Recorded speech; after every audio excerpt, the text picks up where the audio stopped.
Senate Labor Committee will come to order. Senator McEwen is online today, so I am filling in his chair. We have two bills on the agenda. We're going to start with Senator Johnson Stewart, Senate File 1714. Welcome to the committee, Senator Johnson Stewart. Well, thank you, Mr. Chair and committee members. Good to see everybody. Let me know. Is it okay to start? Just go ahead. All right. Senate File 1714 relates to public contracts payment transparency requirements. So thank you for hearing this bill. It's an important bill for Minnesota and for the construction industry for two reasons. First, it increases payment transparency on public construction projects, and secondly, when subcontractors are not being paid, Senate File 1714 will give them the information they need to enforce the Prompt Payment Act.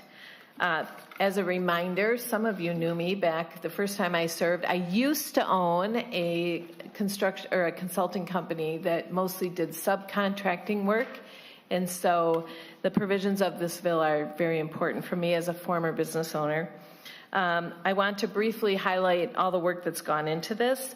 First off, I have three Republican authors, and Senator McEwen is my Democratic co-author, so we have bipartisan support, not only in this body, but in the House as well.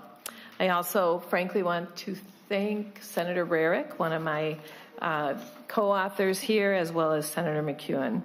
16 trade associations support the bill, and that list is included in your packet. Over the last year, both private industry and public owners have come together to bring more payment transparency to public construction projects. We've held 3 large stakeholder meetings with 20 to 30 participating, representing public owners, contractors, and industry groups, and there has been significant work outside those meetings as well. I do have the A7 amendment, which I would offer. Senator Pappas moves the A7 amendment, and this is not technically an author's amendment because it's been through other committees already. Correct. So you want to speak to the amendment? Yes, it reflects several rounds of significant changes and compromise. Again, with the amendment, the bill has changed substantially since introduction, and the subcontracting community has repeatedly made meaningful concessions to make compliance workable for public contractors and owners. With the A7, we are deleting 2 meaningful provisions that would have protected a subcontractor's right to submit timely invoices, and while it's not being addressed today, many stakeholders have committed to working over the interim, and we look forward to resolving that next session. So, Senator Marty, do you want me to keep going, or do you want to move that? Senator Rarick wants to speak to the amendment. Certainly. Thank you, Mr. Chair. And I'm just wondering if we can understand which specific groups were asking for this change. Because I guess adopting this amendment makes it really hard for me to even want to accept this bill. And I would strongly consider taking my name off the bill if this amendment goes on. Because too many times we make concessions to people trying to say we're going to try to make everybody happy. But at times we need to be able to look people in the eye and say what you're asking for is too much. And it's time to say no. What we're asking for is common sense and is the right thing. And maybe this is an author's amendment, but Mr. Chair, I just think this amendment is the wrong thing. I think the bill in its original form is what we should be going after. That's... Senator Rarick, it's not an author's amendment. It's an amendment the author was asking us to put on it, but we are discussing it and so on. Senator Johnson Stewart on that. Yeah, thank you, Mr. Chair. And Senator Rarick, you and I come from a similar experience of serving as a sorry, that's my alarm to get here. We come from a similar experience. I did attend the stakeholder meetings, and one of the stakeholder meetings specifically resulted in several conversations I had with DNR and some of the other state agencies who explained to me that some of the original provisions of the bill were extremely cost prohibitive for them to get done quickly. Now, I hear you, and I mean, I realize we all are not all of us, but many of us are running for reelection, and I hope to be back here in the fall where I have pledged my commitment to the subcontractor group that we will continue to work on this. But what I saw from that stakeholder meeting was an opportunity. So members, for those of you not familiar with this issue, one of the challenges many subcontractors have, including myself, so I'm just going to speak for myself right now, is getting paid from those general contractors who have the contract with a public agency. So, for example, if I were to work on a MnDOT project, my contract would not be with MnDOT, it would be with the general or a different consultant that actually did have the contract. And what I found, and what other subs have found, is that if payment was at all delayed, and we wanted to, there are provisions that require subs to get paid within a certain amount of time, and that number is escaping me, but there is a provision that on public contracts, when a general is paid, the sub must be paid within X number of days.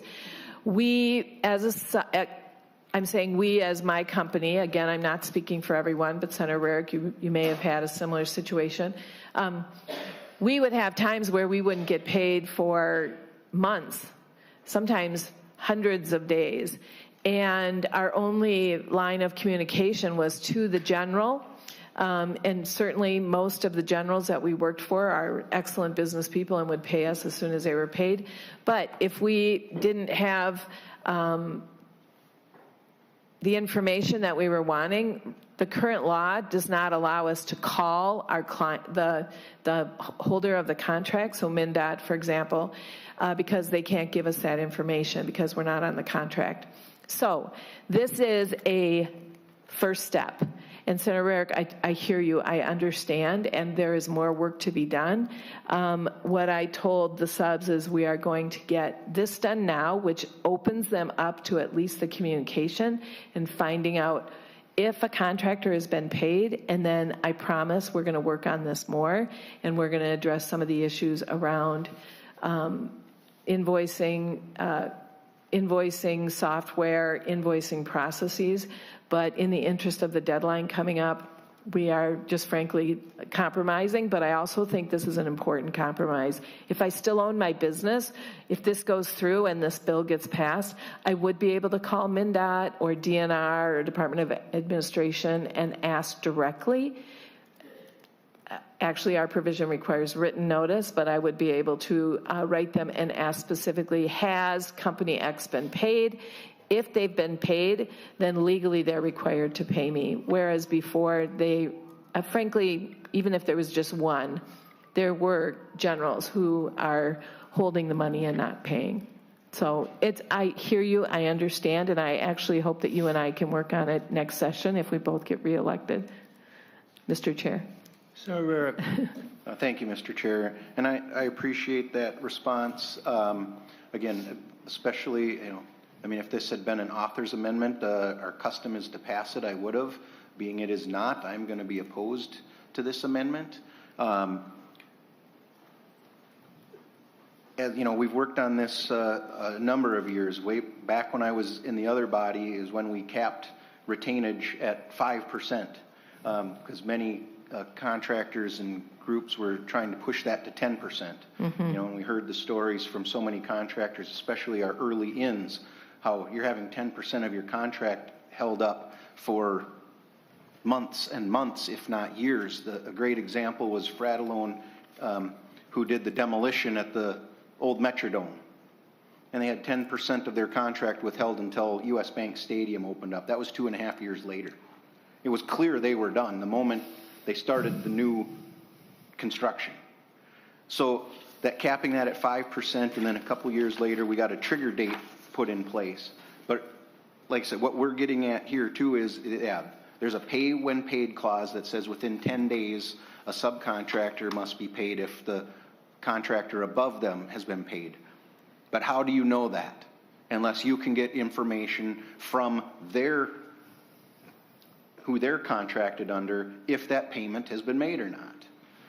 But what we're also seeing in this part that's being taken out in Section 2 and Section 3 is you may get that notification, but it's becoming more and more difficult for getting your invoices submitted. I have a company that, even though state statute says, you know, this 10 days, pay when paid, they were demanding that I make an agreement that I'd go to 120-day terms, which that was before I came here. I was unwilling to work for that company anymore. Now I would believe that is actually unlawful in the state of Minnesota to even ask someone to do that. But what we're taking out here is this idea that they'll be able to, okay, I'm going to get that information, but if my invoice doesn't get turned in, now it's going to be delayed potentially another 30 days because of how they operate their system. And so I'm still delayed out further than I really should be because they will not accept my invoice. That's what I believe we're taking out with this amendment, and I think that is wrong. It is not a concession that we should be making, and I'll be voting no on this amendment. Other comments on the amendment? I'm kind of watching this from knowing the disputes between contractors, subcontractors, everybody, and was thrilled everybody was on a board with everything, and now I see it may not be. Is there any other comments on the amendment, Senator Johnson Stewart? Thank you, Mr. Chair, and Senator Rarick again. There is much work to be done in this issue. I think the originating problem that we're trying to address is the fact that subcontractors are often subject to unfair practices, and frankly, the role of the subcontractor is to serve the contractor. And, you know, many of us have businesses, or I had a business where our role is as a subcontractor. The Metrodome, for example, Viking Stadium would not contract to a electrical contractor to do the work. That's just not how business works. They would have a general contract. In the case of the Metrodome, it would cover hundreds of subcontractors. The Viking Stadium, we worked on that project too. And so subs play a really important part in the construction industry, but they often are subject to requirements placed on them by contractors. Another issue that we're going to address in the fall, Senator Rarick and others, is the whole procurement process. The whole issue of change orders and delays, which are also out of the hands of contractors, and something that we certainly have to fix. The issue of cash flow, I would say for my business, for the 25 years I owned it, cash flow was the biggest challenge I had. And now, we are seeing some changes in contract law coming where, a 30-day delay can result in significant loss in business opportunity. And so we need advocates for the subs. So Senator Rarick, I respect your decision. And Senator Marty, I would still encourage others to vote for this amendment and have trust in the fact that we're going to continue to advocate for subcontractors and continue the work that needs to be done after the deadline and after this session is over. So I ask for a yes on the amendment. Senator McEwen, you have your camera on. Did you want to speak to this? Or? Thank you, Mr. Chair. No, I don't have any comment. I was just turning my camera on, so I'm fully participating. Okay. Thank you. Thank you. Further discussion? If not, all those in favor of the A7 amendment? Senator, it looks like Senator McEwen. Could I have a roll call, please? Sure. Okay. Roll call has been requested. Staff will, any further discussion? This is on the amendment, Mr. Chair? This is on the amendment, the first yes, the vote? A7 okay. amendment. The staff will take the roll. Thank you, Chair. Chair Marty? Aye. Senator McEwen? Aye. Senator Hoschild? Ranking Member Dornick? No. Senator Kupek? Aye. Senator Liskey? No. Senator Umu Verbieten? Yes. Senator Pappas, Yes. Senator Rarick, Senator Wiesenberg,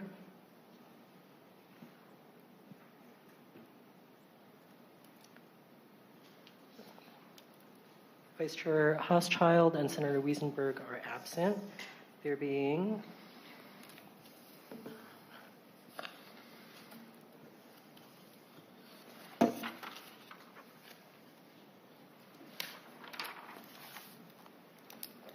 There being 5 ayes and 3 nays, the motion does prevail. On the bill, are there other amendments right now? We should take the testimony. I believe you have some testifiers. I have Heather Hoffman listed and Blake Nelson, if they want to come up. Thank you, Mr. Chair.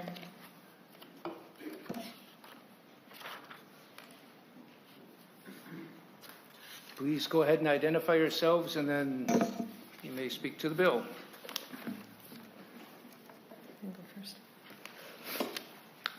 Chair and committee members, my name is Heather Hoffman, and I represent Commercial Drywall, a Minnesota commercial subcontractor. Commercial Drywall was founded in 1993 by my father, whom I worked alongside for most of my career until he passed away in 2020. I am now a second-generation owner, leading CDI as a certified, woman-owned small business. We have served Minnesota for over 33 years. In our busy seasons each year, we typically employ between 65 and 85 Minnesota construction professionals. We take great pride in the work we do on public construction projects in Minnesota, and we value the companies that work alongside us and the public owners we work for. To work on a public job requires significant administrative responsibilities and long payment terms. We secure insurance and bonds and pay prevailing wage or higher. As an example, we may provide employee background checks, detailed wage reports, workforce utilization reports, lien waivers, bond claim waivers, and other required documents each month to the public owner. In addition to these obligations, we often wait many months or years to be paid in full for our work. Senate File 1714 proposes a straightforward solution: greater transparency about payments made on public construction projects. This improved transparency will allow us to plan our cash flow and know when we should be getting paid. To provide an example today, on a large Minnesota school project not to be named, contract terms indicated that based on the prescribed process, our company should be able to count on payment within 60 days of the invoice. More than once, at around 70 days, the general contractor indicated that no payment had been received from the public owner, and accordingly, they would not pay us. At 90 days, still no information about the payment. The GC would not provide additional information, simply no payment available from the owner. After much frustration and more than one irregularity, we decided to request payment information from the school district. Come to find out, our company had been paid between 11 and 20 days late 3 different times over the course of 10 months. Unfortunately, we received this information far too late to do anything about it. The payment information request from the public owner took approximately 45 days from the date we made it to receiving the information. If we had the payment information in a timely manner, it would have given us the freedom to call out the due date, call out the general contractor, and be paid much faster. Truthfully, I am not sharing this to put anyone on the spot. I'm sharing this example because slow payment like this is commonplace in the industry, and something has to give for small business and subcontractors to succeed. The cost of capital is real. It often erodes funds available for overhead and profit, which are often capped on public projects at 10%. With today's interest rates for lines of credit at 6% and higher, it does not take long to erode our profits when we wait months or years for payment. This capital costs real money. The bill does not guarantee we get paid, but it will provide us with timely payment information and greater transparency on public work. Thank you very much, Senator, for carrying this bill, and thank you to the committee for your consideration. We respectfully ask for your support today. Thank you, Ms. Hoffman. Questions from the committee? If not, thank you very much. Mr. Nelson. Thank you, Chair and committee members. My name is Blake Nelson. I'm an attorney with Helmuth & Johnson in Minnesota. I'm the chair of our law firm's construction law group, and I have practiced construction law for over 30 years. I'm also currently the president of the Minnesota Subcontractors Association, and I want to thank you for hearing this important bill and for considering its passage. One of the most common issues that my clients face as subcontractors are not knowing when they should be paid. Under the current law, a subcontractor, I think has been noted, is to be paid within 10 days after the public agency pays the general contractor. If a subcontractor is not paid on time, current law provides remedies like attorney's fees or interest that can be recovered by a subcontractor if they're not timely paid. But unfortunately, the payment process on public work is opaque. Subcontractors are often left in the dark about when payments are made and when they are received. And when a subcontractor asks a general contractor, they're often provided with a generic response stating that they've not been paid, or they just might not get any answer or an answer in a timely fashion. A lot of my clients who are subcontractors are small businesses, and payment times can make or break these businesses. The intent of amended Senate File 1714 is to ensure subcontractors can know when the general contractor is paid so they can enforce their rights to seek timely payment.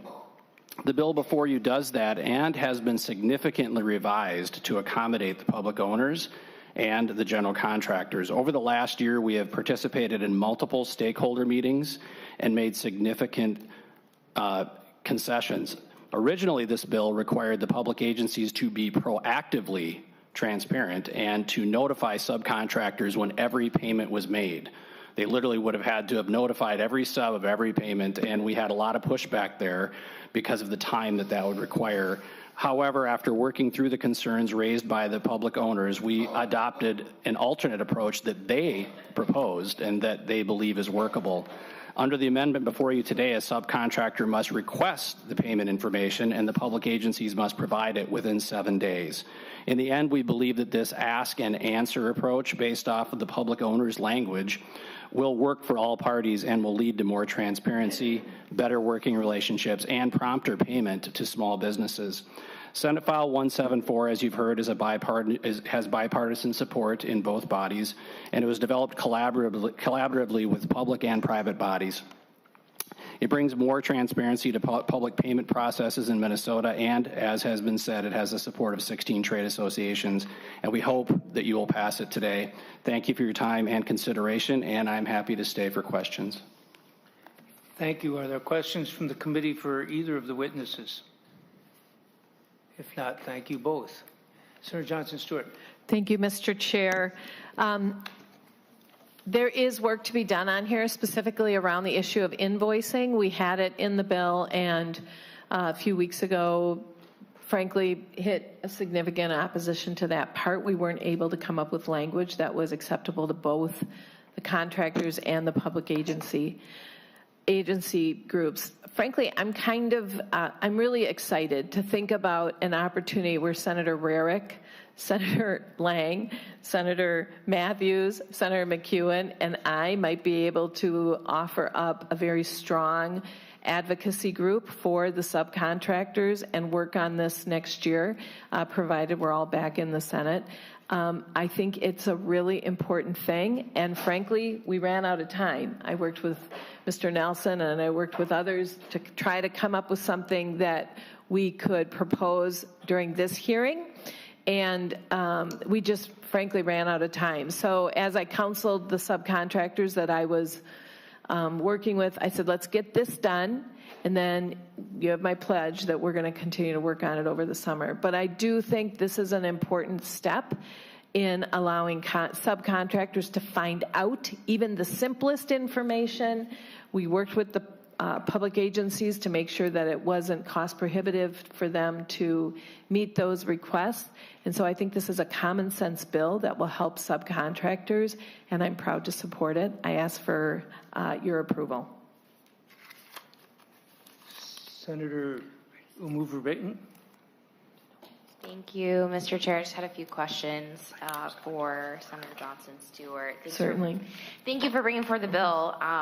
And I am just wondering, I know that the language says a subcontractor of any tier, then we added some language in the amendment around if they could provide documentation of participating in the public improvement project. But can you just clarify, the intention is that whether it's a subcontractor who's right underneath the general, or like further subcontracted at a lower tier, they would still be able to request that information from the agency.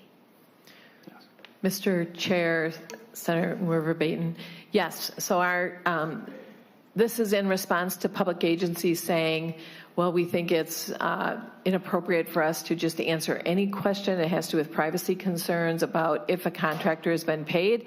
And so we set the bar very low that any subcontractor, on a huge contract, a huge construction project, that could be even the person who delivers the, personal protective equipment or the satellites or anything to a project. We just want to hear what the departments are saying, and if there's just any proof that there's a contract, an agreement, then that opens up the departments, the public agencies, to give that information out. So we tried to set the bar very low for them. It doesn't have to be a formal contract. It could just be a rental agreement or anything like that. Mr. Chair. Further discussion on the bill. Senator Verbatim. Thank you, Mr. Chair. Thanks for answering the question. I know that Ms. Hoffman talked about it taking like 40 days, I think, to get that information. I might be remembering that's them. accurate. Okay, 40 days, yeah. And now the bill says that the agency would need to provide that information within 7 calendar days of the receipt, which is great. In your experience, when you had to, when you made that request, was it easy to come up with the sort of documentation that the agency would have been requesting, showing that you were a part of the project?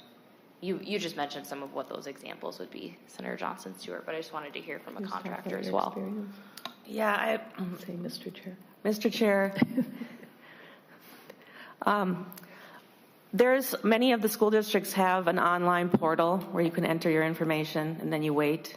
So you enter an online portal and you receive an email stating that they've received your information and that they'll reply. In some cases, and I don't know all the details of the laws, but in some cases they do have the right to charge depending on what you're asking for. So they may come forward with an invoice proposal. Then you have to agree to it.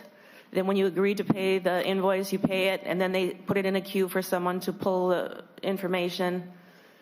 And then eventually when they pull it, then they send it securely, and then you get to open it. So that was the process. So we expect that this new process would be simpler.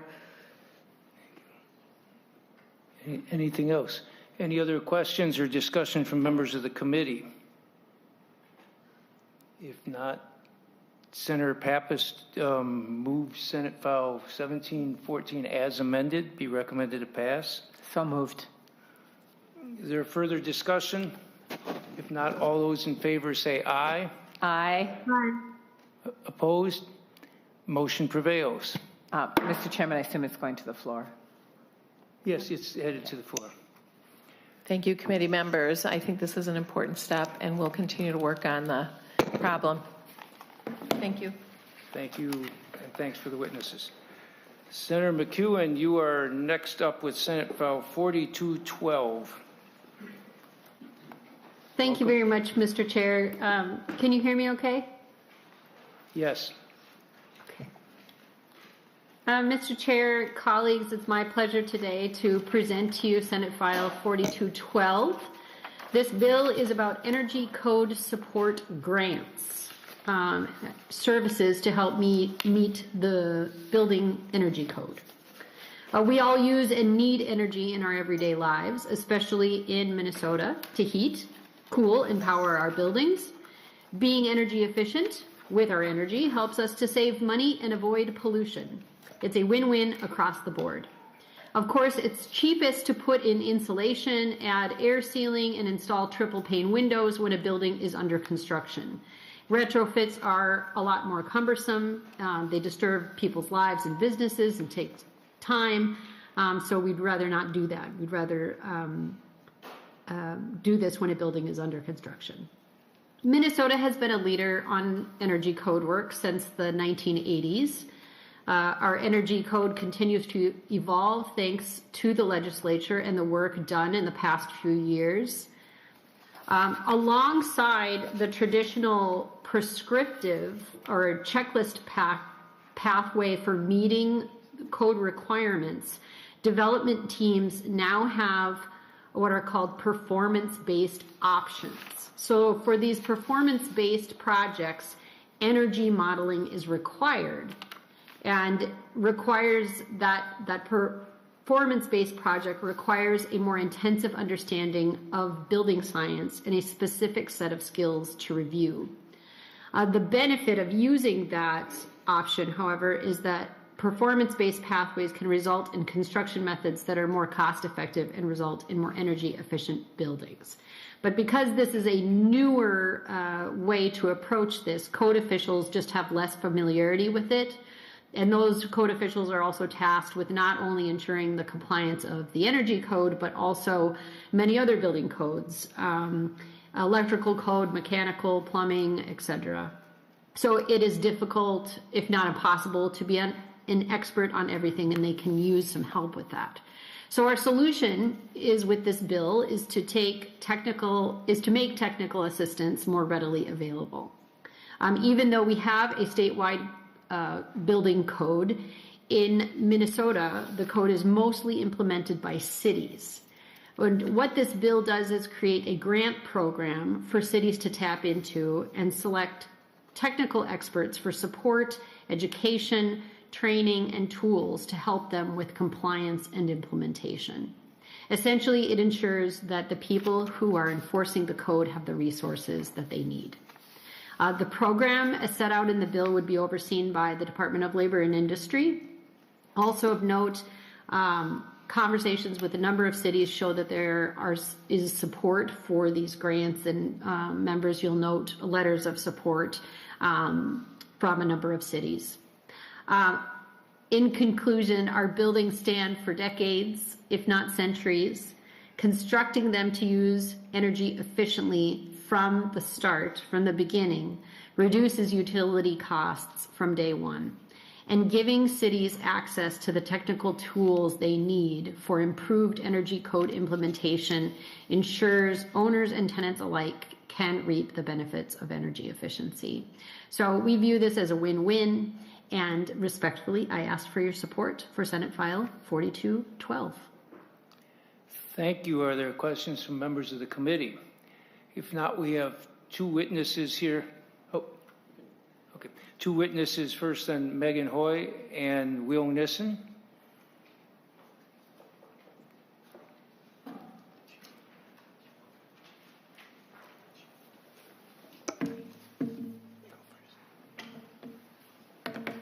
Welcome to the committee. Go ahead, whichever one of you wants to go first. Thank you very much, Mr. Chair. My name is Megan Hoy. I'm the Director of Climate Equity Action for the City of Minneapolis. And for context, because of the discussion today, while I oversee the climate sustainability team and our climate equity plan within the City of Minneapolis, I also have a background in sustainability, clean energy, and originally a background in architecture, and have been working in these combined fields for the last 20 years. I'm here today in support of this bill. As was stated before in the legislature in 2023, you all took action to ensure that Minnesota would be adopting energy code at the rate at which national code is written. So it's the speed at which we will be adopting at a faster rate than we have in the past. And with that comes adaptation and new technology that will help with compliance to this code. This was a huge step forward to make buildings more efficient and cost-effective and low carbon. But successful implementation of the code, and in particular the energy code for commercial buildings, which is really what we're here talking about today, is not just about the standards themselves. We currently do not have all of the code enforcement support and technology education and navigation capacity that we need. This bill and the proposed grants will help to close these gaps. So first, code official support services. We have seen support services like this in the past for cities where they're really experts in reviewing plans and inspecting buildings on the ground, but they are not experts at energy models. They're not experts at really complex projects that are following the performance-based pathway that Senator McEwen was speaking of before. And that's an increasingly important pathway as we have more stringent codes. So these plan review services have been offered in the past, and they've been quite helpful to cities. They're no longer available today because of funding that has been lost from formerly federal funds that were available to provide these services. It's also, again, the need of the code officials is spread thin across multiple codes, and this is a very nuanced bit of information to be reviewing in these buildings. These types of projects typically happen in our largest cities in the state, but not just. But these performance-based projects typically happen in our largest cities. So there's that need from the code official side. Additionally, architects, developers, building operators, and code officials as well need to be more exposed to and have further guidance on new technologies, which will help make this make building compliance easier. So newer technology examples include ultra-efficient heat pumps, building-specific geothermal wells, other types of battery storage. I could name a few others, but there will be more. And we need more to keep being compliant with the code as it continues to change. I hear from architects and developers about code challenges and their need to know more about technologies and how to utilize those in buildings that they're working on. And I see building operators looking to learn about new technologies that they could implement in an upcoming project so they can be compliant and bring down energy costs. And so the need for this education and navigation of new technology is out there. We have letters of support from the City of St. Louis Park, the City of Bloomington, the City of Edina, as well as the City of St. Paul, and of course, Minneapolis here today. So the resources from this bill will be essential to build the energy efficient and compliant buildings that we're looking for, that will serve our businesses with lower energy operating costs and best serve the residents and businesses in our state. So I thank you for your time, and I ask you to support the Senate File 4212.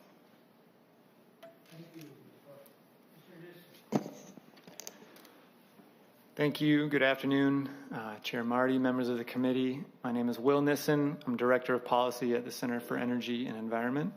I want to thank Senator McEwen for carrying Senate File 4212 and for that great introduction of the bill. I'm here to offer our support. CEE is a nonprofit organization whose core mission is to discover and deploy the most effective energy solutions that strengthen the economy and improve the environment. And for decades, we've built on that through program development and implementation, collaboration with communities, research efforts, lending tools, and policy advocacy. And so in our experience, commercial building energy codes are a foundational part of ensuring Minnesota businesses are comfortable and affordable to operate through the life of the building. And as energy codes have advanced alongside building technologies and more complex building systems, so have methods for determining compliance with the energy code. And this includes performance-based standards, like you've heard today, that are intended to provide flexibility for builders to meet commercial code requirements in different ways, but also are more complex to assess and require additional knowledge and expertise and tools on the part of code officials as they're determining compliance with projects.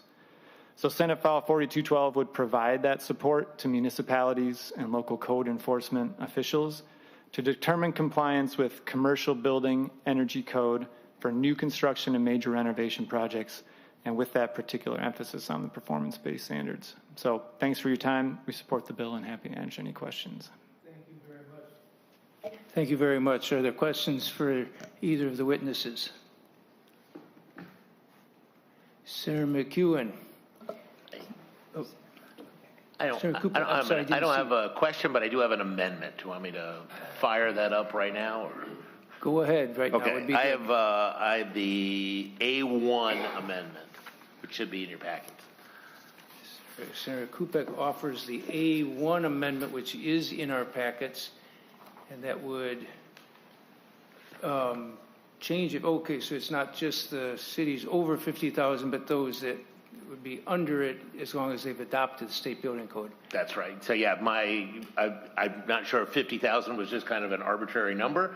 And I know my city of Moorhead is 45,000, and I think we follow the state building code. So I just feel like if there are any other cities that are below that 50,000 mark that follow the state building code, they should probably have access to these grants as well. So that's the reason for the change. That seems to be a more efficient way of doing it than simply capping it at a certain number, even if some of them have adopted it. Senator McEwen on the amendment. Thank you very much, Mr. Chair, and thank you, Senator Kupek, for this amendment. We've had some discussion about this via email today, and I am happy to accept this as a friendly amendment. We may have some more discussion about some of the details as the bill is laid over, but for now, I'm happy to accept it. Any further discussion on the Kupek amendment? If not, all those in favor say aye. Aye. Opposed? Aye. Motion prevails. Further discussion on the bill. Senator Dornick. Thank you, Mr. Chair. I guess I want to just get a little more clarity on, first, Senator McEwen, thanks for the bill. So with the cities and now with the adopting of those that adopt the state code, do we know how many cities or how many that we're dealing with now? What number? Ms. Hoyt. Yeah, Mr. Chair, thank you for the question. The state code is actually adopted at the state level in Minnesota, and so all municipalities are required to follow that. So it's actually some states do adopt at a local level, but that's not in Minnesota how it's done. So all of them. Okay, thank you, Mr. Chair. Senator Dornick. Follow up. I guess I'm not sure if this is a question for maybe a representative from Dolly or if you can answer it. I guess how are we going to, the funding is only $1 million. It's one-time money. Just to be competitive, I get that. But do you have a amount that you're thinking for each city or each entity that's asking? Ms. Hoy or? Mr. Chair, I can speak to that, and Senator McEwen, whatever makes sense to add on. So I think that there's an opportunity for these grants to be provided out to third-party expert groups that can provide these types of services broadly, and that they're not necessarily given out directly to the cities themselves, but where there can be shared resources across multiple cities or regions of the state. And that they can be called upon as cities need them. Thank you, Mr. Chair. So this question might be for Senator McEwen. Have you talked to Dolly, because they're going to be implementing this, and just wondered how that conversation went with them? Senator McEwen. Thank you very much for that question. I have to look back on my notes to see if I have spoken with Dolly about this. If there is someone here from Dolly or DLI, I'd welcome their input. But I'm, of course, as we move forward, we'll be talking to them about many things and happy to talk to them about this as well, and happy to loop you in on those discussions, Senator. Okay. Welcome to the committee. Please go ahead and respond to the question. Thank you, Chair Marty. Thank you, Senator Dornick, for the question. Just to clarify, was the question about DLI's grant administration under this bill? Senator Dornick. Thank you, Mr. Chair. Just basically was just the conversation that Senator McEwen, and if she had one with you guys, and since you're here, maybe just how maybe you think you're going to implement, because you're going to be administrating it, correct? Mr. Moore, please identify yourself as well and go ahead. Thank you, Chair. Josiah Moore, Legislative Director at Department of Labor and Industry. So under this bill, we would be receiving the funds and operating a grant program competitively and taking those applications. We do several grants already, and so we don't see this as being outside of the norm of the sort of thing we would handle. As far as coordination with Senator McEwen, we have spoken briefly about it, but haven't had that much to discuss as it's a simple bill. Thank you, Mr. Moore. That's good for me, Mr. Chair. Okay, and Mr. Moore, with this, I mean, just to understand it, the intent, or Senator McEwen, perhaps you're the one to ask. The intent is for the grants not to be going, first read this, competitive grants to provide code enforcement officials with support, education, training. In other words, it's not to the municipalities for the grants, for the training, the code enforcement. It would be third-party entities that would be providing the training that Dolly would contract with. Senator McEwen, do you want to respond, or Mr. Moore? Thank you for that question, Mr. Chair. That is my understanding, but if other people have a different one, I think it would be good for clarity if there is a different understanding. Thank you. Mr. Moore, any of the witnesses, because go ahead. Yeah, I can speak to that, Mr. Chair. Thanks for the question.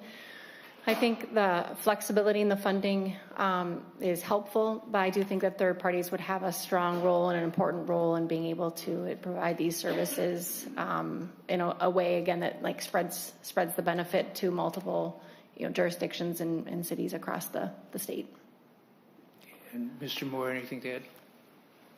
Thank you, Chair. I would just add that that's a good question. The language in the bill perhaps could be a bit more clear about who the applicants for these funds could be. So that's something that we could possibly provide technical assistance and work with council on. Well, Senator McEwen has indicated that she wants to have the bill laid over for further discussion, so I'm sure that will be one of the matters discussed.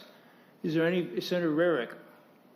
Thank you, Mr. Chair. And just one quick comment that I wasn't going to, the answer to Senator Dornick's first question, I think the amendment we adopted basically has zero impact with the answer that it's a statewide adopted code, not city by city. So that A1 amendment, it's not going to open it up to anybody else other than cities over 50,000. So I hope, Senator Kupek, you work on whatever changes need to be made to accommodate that. But what I was going to talk about is I just, I struggle a little bit with this just from the standpoint of, in the electrical industry, we have a code book that we follow, and it tends to follow behind a little bit new technologies as we learn more and then adopt them into the code. And it just seems to me that some of these green building codes that we talk about are getting out in front of technologies, and thus that's why we're here asking for more training for people, because these technologies are out in front of the knowledge that people have. And part of our electrical licenses and part of inspectors' licenses is continuing education that they would be getting that would talk about these emerging technologies that we should be getting before they become the codes that have to be put into our buildings. So I think when we adopted that statewide code, I think we were out in front of ourselves, which is why we then end up here saying, oh my gosh, now we need to train people because they don't know how to deal with all of these new codes that we put in place. So I think that's one of my struggles, that I believe we acted way too quickly adopting that energy code, and now we're trying to catch up. Seems to be a theme we've been hearing over and over. So I hope we think about that in many things before we just jump in and adopt, making sure that the technology and the folks who make these codes are actually involved in the process, and we know what we're getting into before at the legislature we jump in and adopt, making sure our folks who enforce it have the knowledge to do that before we tell them, now you got to go out and do it, and oh, by the way, figure out how to get the training so you know what you're doing. Thank you. Mr. Moore, I had one, maybe not for him, but whoever, the author or Mr. Moore, whoever. I wanted a question about the state, because the building code is statewide. If a city adopts it, that means they're enforcing it, but it applies everywhere. In those cities, is that accurate? In other words, if Moorhead has adopted the building code, that means they're planning to enforce it. If Wilmer does not adopt it, then it still applies in Wilmer, but nobody's enforcing, or does Dolly have people in that, or who does the building code enforcement in those cases? Thank you, Chair, for the question. Yes, so to clarify, we do set a statewide code, and we adopt that at DLI via the Construction Codes Advisory Council. However, municipalities adopt the code by ordinance, and so you're correct that it may be unenforced in municipalities that have not adopted the code via ordinance. Okay. Thank you. Senator Rarick, you're going to clarify my misunderstanding. No, thank you, and I just want to get clarification. My understanding would be that the cities wouldn't adopt the codes themselves. They're choosing to do enforcement themselves. So like the city of Minneapolis could decide, and for a while they provided electrical inspections. They didn't adopt a code themselves, but they decided to enforce the code that had been adopted by the state. They then decided not to do that, and it was turned back over to the Department of Labor to have state inspectors do it. And I believe it would be the same thing with energy codes. A municipality would make the decision that, are we going to locally enforce the state code, or are we going to have the state do it? So they're not adopting the actual code. The state has done that. They're just choosing whether they're going to enforce it or not. Just so I'm clear, in other words, we should, instead of cities that adopt it, they're cities that adopt enforcement of it. Okay, that's helpful clarification. Thank you. Is there any further discussion on this bill? If not, Senator McEwen, any final words before we lay it over for further consideration? Thank you very much, Mr. Chair. No, just want to make sure that as we implement new code, that I guess I take a little bit of a more optimistic view, although the opinions shared by Senator Rarick are noted, and I can understand where he's coming from. But I do think it's a very positive thing to be moving forward with our codes. And then as they're adopted and implemented, we are going to identify places where extra supports are needed, and that seems absolutely within the realm of expectation to me. And so as such, I ask for your support. I think it's a good thing. Thank you. And with that, at Senator McEwen's request, this bill will be laid over for further discussion. And with that, is there any further business for the committee? If not, this committee is adjourned. Thank you.